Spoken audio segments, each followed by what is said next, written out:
The same way that you can trace the jester to comedy serving a very similar function, creating that exact Totally. parallel throughout fucking history. I love that shit. I mean, because that's why, like, I don't know. I'm a big believer that looking at things like the etymology of words, yo, when I saw you did etymology raps, I was like, bro, I didn't even know I needed this in my life.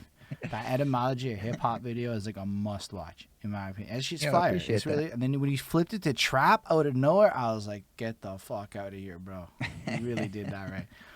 But like, um, I just think it's important shit, and a lot of people act like you can't predict the future, and like you can't, but you can certainly make much better educated guesses by studying the past and looking for the patterns of cyclical shit and what worked. And yo, like the fact is, like, even in the pop stars of like yesteryear, right, they were all influencers, but they were rebranded as thought leaders and political activists, which are both just influencers. But somehow with the word Totally. influencer, people are acting fucking weird about it. But if you call it influencer or thought leader, it's cool. Like that kind of shit's like wonky to me. Like the idea though is consistent.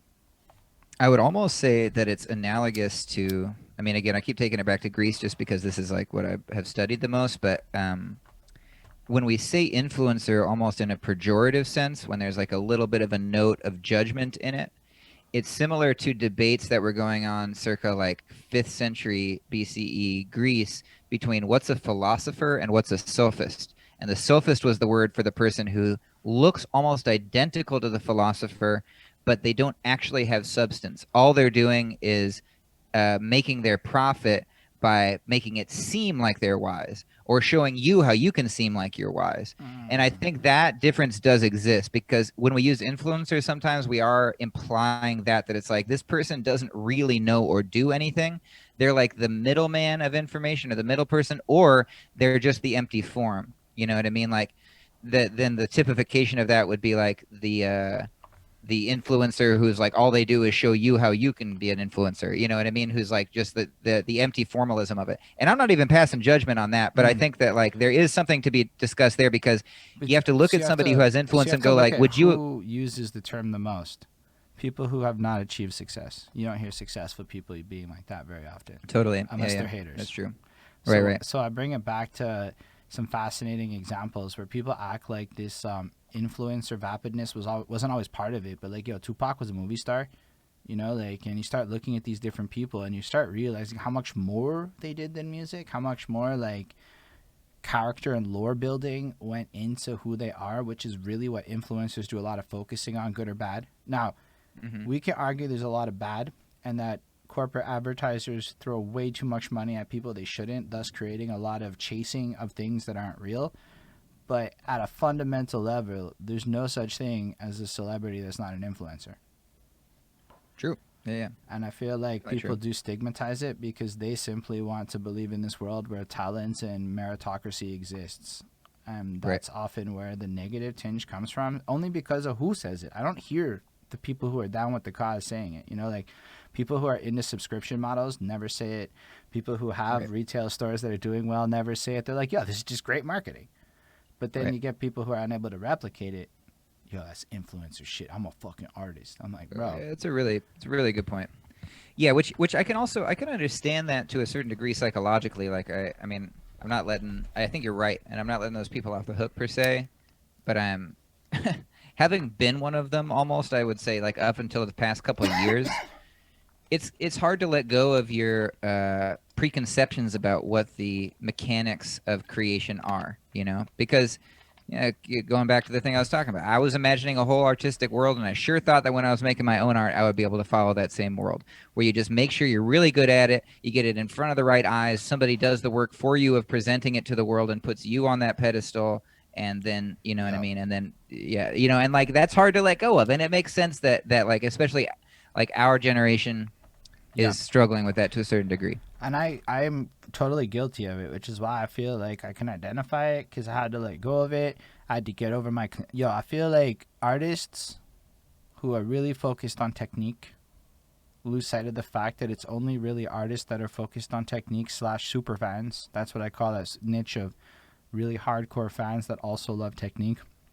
And they're Hmm. a tiny percentage of the mass market, and it's a super saturated area because that's where everybody who's really into technique does. They gravitate towards technique and they forget about style.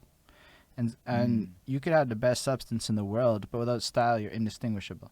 So you have a whole bunch of people who focused on only like part of it, and marketing is a huge part of style. And it's just like I feel like a lot of us just wanted it to be easier because a lot of our idols had teams, and then we also wanted to be independent because that got glamorized, but nobody said that independent meant you run your own marketing, promotion, and even explain the difference between the two, etc., etc. Right. No, it's such a good point. That's such a good point. And when you put it that way, it drives home, I think, an important learning thing, especially for again, like our generation, is like that dream that we had is actually like a less holistic one of being like, oh, I just make the art and I don't have to worry about how to present it. Or that thing about like, oh, I don't care about the marketing. Like marketing is, that's somebody else's problem. Like that's not a very mature worldview, because again, like look back to the ancient precedents. It was about having it all. You got to present it all. Just like as a human being in a conversation, you have to both, have some substance to offer your interlocutor and have some kindness to offer, and present in a way to them that is attractive and approachable. You know what I mean? Like map that onto the larger thing, and you got to have it all on your deck. Big facts. And I get that, but I also think like, I mean, it's a deep conversation about why like the millennial era people are pretty bad at this shit. I think there was a lot of lies told to us systemically, and it's very hard to accept the cognitive dissonance of reality. But like that's just kind of doesn't change reality. Is I think the thing is, whereas I feel like you look at the younger ones and they're like, fuck that, we gonna take that reel and run with it. So they're just like super into this influencer world of marketing and branding, and like just working together, and they're like, watch 12 YouTubers live in a house, and that house is a mansion, but they can afford it because there's 12 YouTubers working together. And it's like, yo, how are all these young people collectiving? And my whole, like, everybody I know is individualistic, and they just want to, like, even to the point where I'm like, yo, bro, if like 7 of us just copped a house, like, how much cheaper would that be? But we can't do it. Privacy, this, that, all this other weird shit. I don't know. Yeah. Kind of runs through my brain a lot. No, you're bringing up some really important points. That is that like that desire for that the desire for solitude that prevents you from being able to collectivize is based in fear, not real desire. I shouldn't say that of everybody, but I think because I'm guilty of that too. You know what I mean? Where I like refuse to incorporate because I have this precious vision of my singular value that's going to be sullied somehow by like having it incorporated with others, and I think that's to be re-examined. I just didn't like getting made fun of. I'm gonna be real with you. I didn't like Same. that a lot, so I stopped fucking with people. And so I started fucking with people, and then they weren't making fun of me anymore. Well, they do, but it was with love. That's a whole different kind of thing. Right.